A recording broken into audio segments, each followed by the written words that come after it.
ఒక అడవి ఉంది.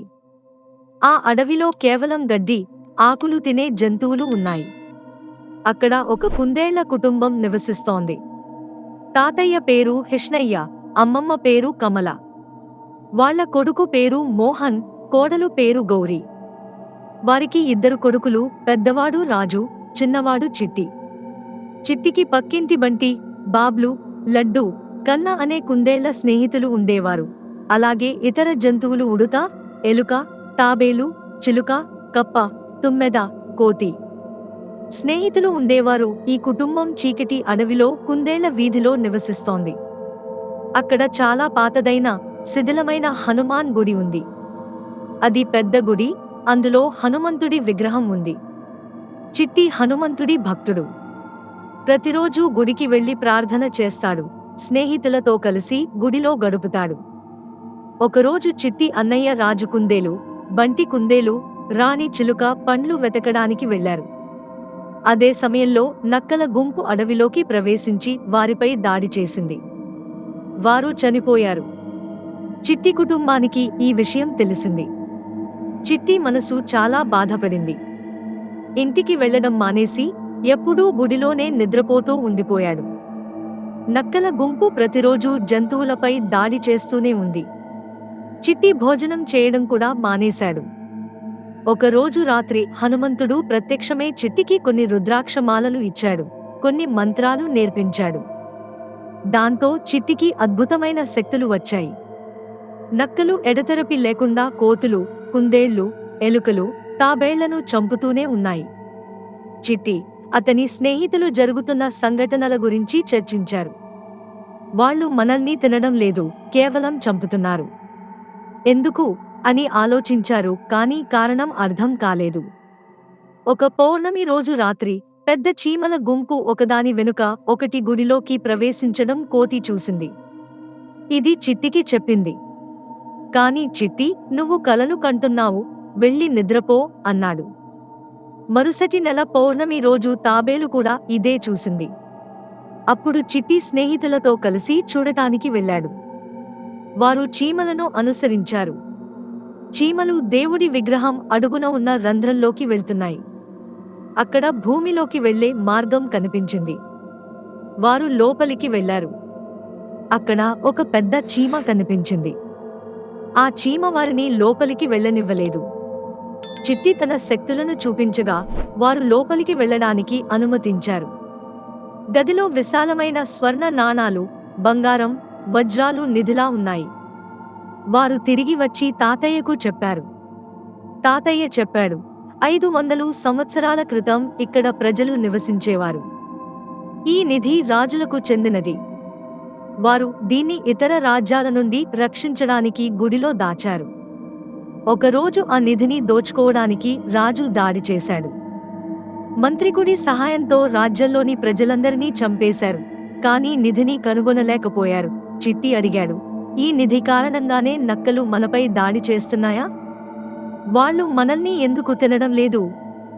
మనం కనుక్కోవాలి. తాతయ్య చెప్పాడు, బహుశా ఇదే కారణం కావచ్చు. ప్రతి పౌర్ణమి రోజు గుడి దగ్గర జంతువులను చంపుతున్నారు. వచ్చే పౌర్ణమికి ఈ నక్కలు ఎక్కడ నుండి వస్తున్నాయో, ఏం చేస్తున్నాయో చూద్దాం. పౌర్ణమి రోజు వచ్చింది. నక్కలు గుడి దగ్గర వెన్నెల్లో జంతువులపై దాడి చేస్తున్నాయి. చిట్టి మంత్రాలతో వాటితో పోరాడాడు. అతని శరీరం పెద్దగా మారింది. కాళ్ల గోళ్లు కత్తులలా పదునుగా మారాయి. నక్కలు పారిపోయాయి. కొన్ని రోజులు అందరూ సంతోషంగా ఉన్నారు. కాని కొన్ని నెలల తర్వాత మళ్లీ జంతువులు చనిపోయాయి. చిట్టి స్నేహితులు నేలపై పులుల అడుగుజాడలు చూశారు. చిట్టి ఆలోచించాడు, ఈ బంగారం, వజ్రాలతో జంతువులు తినలేవు. బహుశా కొంతమంది మనుషులు ఈ జంతువులకు శిక్షణ ఇచ్చి మనల్ని చంపడానికి పంపుతున్నారు. ఈ జంతువులు ఎక్కడి నుండి వస్తున్నాయో అనుసరిద్దాం. ఒక పౌర్ణమి రాత్రి పులులు చంపి తిరిగి వెళుతున్నాయి. చిట్టి స్నేహితులు 2 రోజులు వాటిని అనుసరించారు.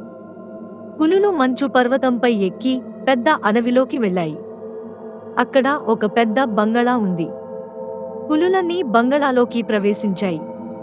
చీకట్లో ఒక మంత్రవాది కొన్ని పులులను శిక్షిస్తున్నాడు.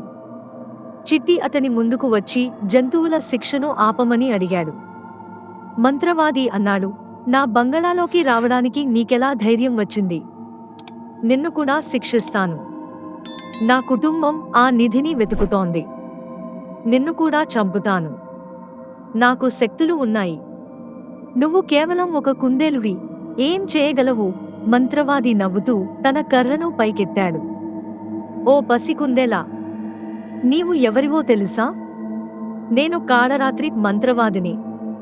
500 సంవత్సరాలుగా ఆ నిధి కోసం వెతుకుతున్నాను. నా పూర్వీకులు ఇక్కడే అవమానపడ్డారు. ఇప్పుడు నా పగ తీర్చుకునే సమయం వచ్చింది. చిట్టి ధైర్యంగా నిలబడ్డాడు. మీరు అమాయక జంతువులను ఎందుకు హింసిస్తున్నారు? నిధి మీకు కావాలంటే నేరుగా అడగొచ్చు కదా. నిధి చెందాల్సింది నాకే. అది నా పూర్వీకుల హక్కు. అడవి జంతువులు ఎవరూ బతకకూడదు. అందరూ చావాలి. మంత్రవాది కోపంతో అరిచాడు. అతను మంత్రం చదవడం మొదలెట్టాడు. నల్లని పొగ అతని చుట్టూ తిరుగుతోంది. పులులు కూడా కోపంతో గర్జిస్తున్నాయి. చిట్టి రుద్రాక్షమాలను పట్టుకుని మంత్రం చదివాడు. అతని శరీరం కాంతివంతంగా మారింది. స్నేహితులు అందరూ చిట్టి వెనుక నిలబడ్డారు. అందరం కలిసి పోరాడదాం అన్నాడు చిట్టి. తాబేలు ముందుకు వచ్చి అందరినీ రక్షించేందుకు పెద్ద డాలులా మారింది.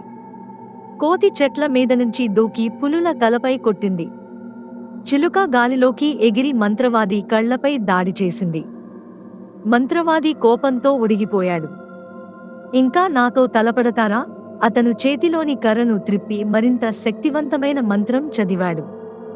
ఒక్కసారిగా చిట్టి నుంచి కాంతి మాయమైంది. అతని శక్తులు క్షీణించాయి.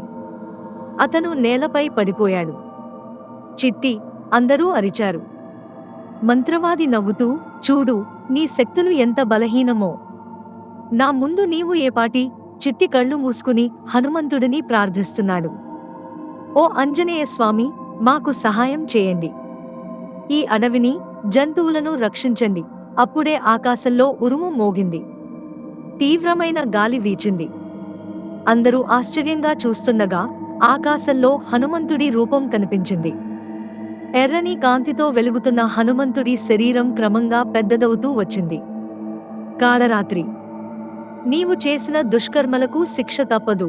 హనుమంతుడి గొంతు మోగింది. మంత్రవాది భయంతో వణుకుతూ, ఇదెలా సాధ్యం? ఈ చిన్న కుందేలుకు నీవు సహాయం చేస్తావా? హనుమంతుడు భక్తి మార్గంలో ఉన్నవారిని ఎప్పుడూ రక్షిస్తాడని చిట్టి తెలుసుకున్నాడు. హనుమంతుడు తన గదను పైకెత్తాడు. మంత్రవాది భయంతో వెనక్కి తగ్గాడు. హనుమంతుడు గదను పట్టుకుని మంత్రవాది వైపు దూసుకెళ్లాడు.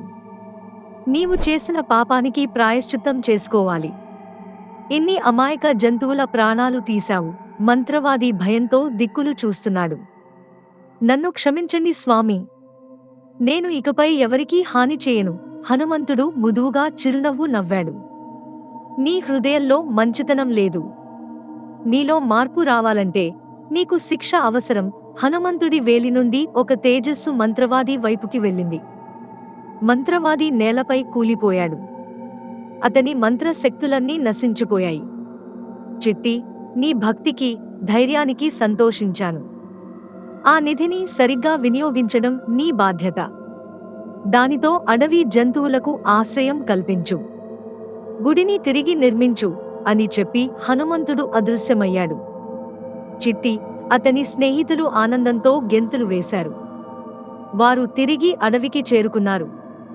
గుడి వద్దకు వచ్చిన చిట్టి తన తాతయ్యకు జరిగినదంతా చెప్పాడు. తాతయ్య, మనం ఈ నిధితో గుడిని బాగుచేయాలి. అడవిలో అందరికీ సహాయం చేయాలి. తాతయ్య సంతోషంగా తలూపాడు. చిట్టి, నీలాంటివాడు మా వంశంలో పుట్టినందుకు గర్వంగా ఉంది. నీ ధైర్యం, భక్తి మనందరికీ మార్గదర్శకం. కొన్ని నెలల తర్వాత హనుమాన్ గుడి కొత్తగా నిర్మించబడింది. అడవిలో జంతువులన్నీ సంతోషంగా, శాంతిగా నివసించాయి. చిట్టి ప్రతిరోజూ గుడిలో శుభ్రం చేసి హనుమంతుడికి పూజ చేసేవాడు. ఇలా చిట్టి భక్తి, ధైర్యం, త్యాగం అందరికీ ఆదర్శంగా నిలిచింది. ఈ కథ మీకు నచ్చితే లైక్ చేయండి, షేర్ చేయండి మరియు కామెంట్, మన ఛానల్ను సబ్స్క్రైబ్ చేయండి. మరిన్ని తెలుగు కథల కోసం మా ఛానల్ను ఫాలో అవ్వండి. Thank you so much.